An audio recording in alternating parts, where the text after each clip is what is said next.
Hello दोस्तों, मैं हूं मोहम्मद रज़ी। क्या देश के प्रधानमंत्री नरेंद्र मोदी का जादू खत्म हो गया है?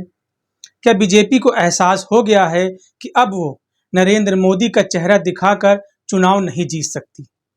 क्या बीजेपी मध्य प्रदेश में हारी हुई लड़ाई लड़ने जा रही है? क्या बीजेपी के बड़े बड़े नेताओं का चुनाव से पहले ही गला सूख गया है? अब आप सोच रहे होंगे कि हम इस तरह के सवाल क्यों कर रहे हैं। दरअसल जब बीजेपी के बड़े बड़े नेता चुनाव से भागने लगे, बिन मांगे टिकट दिया जाने लगे और बीच सभा में सैकड़ों कार्यकर्ताओं की मौजूदगी में ये कहा जाने लगे कि मैं चुनाव नहीं लड़ना चाहता, मैं अंदर से खुश नहीं हूं, तब इस तरह के सवाल खड़े होते हैं। हम आपको जिनका बयान सुनाने जा रहे हैं वो कोई छोटे मोटे नेता नहीं है, बीजेपी के बहुत बड़े और कद्दावर नेता हैं, नरेंद्र मोदी के बहुत ही करीबी हैं। बंगाल विधानसभा चुनाव में बीजेपी को जितनी भी सीटें मिली थी उसके सूत्रधार यही हैं, लेकिन उन्होंने बीच सभा में सैकड़ों कार्यकर्ताओं की मौजूदगी में जो बातें कही वो बहुत ही गंभीर है, बीजेपी के लिए चिंता पैदा करने वाली है और मोदी सरकार के विकास की पोल खोलती है। पहले आप उनका ये बयान सुन लीजिए। इसलिए कि मेरी लड़ने की इच्छा ही नहीं, एक परसेंट भी इच्छा नहीं। एक माइंडसेट होता है ना लड़ने का, अपने को तो जाना भाषण, अब बड़े नेता हो गए, अब हाथ जोड़ने का जाएगी तो भाषण देना और निकल जाना, भाषण देना और निकल जाना, ये सोचा था हमने तो प्लान यही बनाया था कि रोज 8 सभा करनी है, 5 हेलीकॉप्टर से और 3 कार से, इस प्रकार रोज 8 सभा करनी है इस पूरे चुनाव में। और ऐसा प्लान भी बन गया था, पर आप जो सोचते वो होता क्या, भगवान की जो इच्छा होती वही होता है। तो भगवान की ऐसी इच्छा थी कि मैं चुनाव लड़ूं, एक बार फिर से जनता के बीच में जाऊं, तो ईश्वर की इच्छा थी तो मैं एक बार फिर से उम्मीदवार, मुझे अभी भी विश्वास नहीं हो रहा है कि मैं उम्मीदवार हूं, सच कह रहा हूं मैं, मेरे को लग ही नहीं रहा है कि मुझे टिकट मिल गया और मैं उम्मीदवार बन गया। अब तो आप समझ ही गए होंगे कि ये कौन है, नहीं समझे तो फिर भी बता देते हैं। ये कैलाश विजयवर्गीय हैं, बीजेपी के राष्ट्रीय महासचिव हैं। इन्हें मध्य प्रदेश के विधानसभा चुनाव में मैदान में उतार दिया गया है। ये जमाने से चुनाव नहीं लड़े, अब अचानक मध्य प्रदेश के विधानसभा चुनाव में इंदौर से टिकट दिया गया है। अब चूंकि ये खुद कह रहे हैं कि वो बहुत बड़े नेता हैं, हेलीकॉप्टर से उड़ते हैं, बड़ी बड़ी रैलियां करते हैं, भाषण देते हैं, और बीजेपी ने अचानक उन्हें टिकट दे दिया।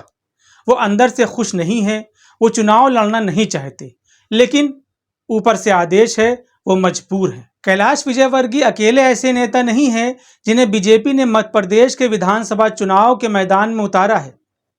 कैलाश विजयवर्गीय के अलावा 7 सांसद हैं जिन्हें दिल्ली से मध्य प्रदेश भेजा गया है विधानसभा चुनाव लड़ने के लिए।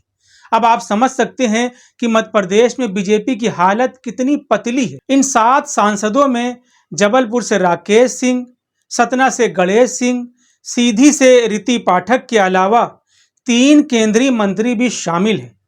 इसमें सबसे बड़ा नाम नरेंद्र सिंह तोमर का है, जो केंद्रीय कृषि मंत्री हैं। ये वही नरेंद्र सिंह तोमर हैं जो कृषि कानून बिल लाए थे, जिन्हें बाद में वापस लेना पड़ा। इसके अलावा प्रहलाद सिंह पटेल भी हैं, जिन्हें दिल्ली से मध्य प्रदेश भेजा गया है विधानसभा चुनाव लड़ने के लिए। ये भारतीय राजनीति में शायद पहली बार हो रहा है कि सांसदों को, केंद्रीय मंत्रियों को विधानसभा चुनाव लड़ने के लिए भेजा जा रहा है। अभी तक तो विधायकों को सांसदी का चुनाव लड़ने के लिए भेजा जाता था, लेकिन ये पहली बार है कि सांसदों को विधानसभा चुनाव लड़ने के लिए भेजा जा रहा है। इससे पता चलता है कि बीजेपी अब 2014 वाली बीजेपी नहीं रह गई। नरेंद्र मोदी भी 2014 और 2019 वाले नरेंद्र मोदी नहीं रह गए, यानी उनका जादू धीरे धीरे कम हो रहा है, उनकी चमक फीकी पड़ती जा रही है, जनता के बीच उनकी वैल्यू कम हो रही है। शायद यही वजह है कि मध्य प्रदेश चुनाव जीतने के लिए बीजेपी ने अपने बड़े नेताओं की फौज उतार दिया है। इससे भी ज्यादा हैरानी वाली बात यह है कि इन नेताओं को ऐसी सीटों पर चुनाव लड़ाया जा रहा है जो कांग्रेस की जीती हुई है, यानी इन सभी सीटों पर भाजपा चुनाव हार चुकी है 2018 विधानसभा चुनाव में। साफ साफ शब्दों में कहें तो बीजेपी ने मध्य प्रदेश में अपना सब कुछ दांव पर लगा दिया है। बीजेपी को एहसास हो गया कि अगर मध्य प्रदेश का चुनाव हारती है तो उसके लिए 2024 लोकसभा चुनाव में जीत दर्ज करना बहुत मुश्किल हो जाएगा। मध्य प्रदेश को वैसे भी बीजेपी की राजनीतिक प्रयोगशाला माना जाता है, यानी मध्य प्रदेश में बीजेपी पिछले 20 सालों से काफी मजबूत स्थिति में है।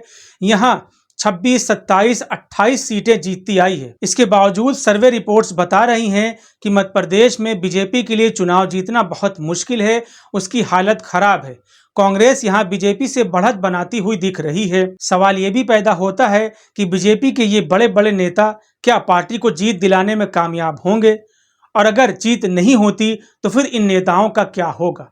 क्या इनका कैरियर खत्म हो जाएगा? ये सारी बातें चुनाव आते आते साफ हो जाएंगी। फिलहाल आज के लिए इतना ही। वीडियो पसंद आया हो तो इसे लाइक और शेयर जरूर करें, चैनल को भी सब्सक्राइब करें। धन्यवाद।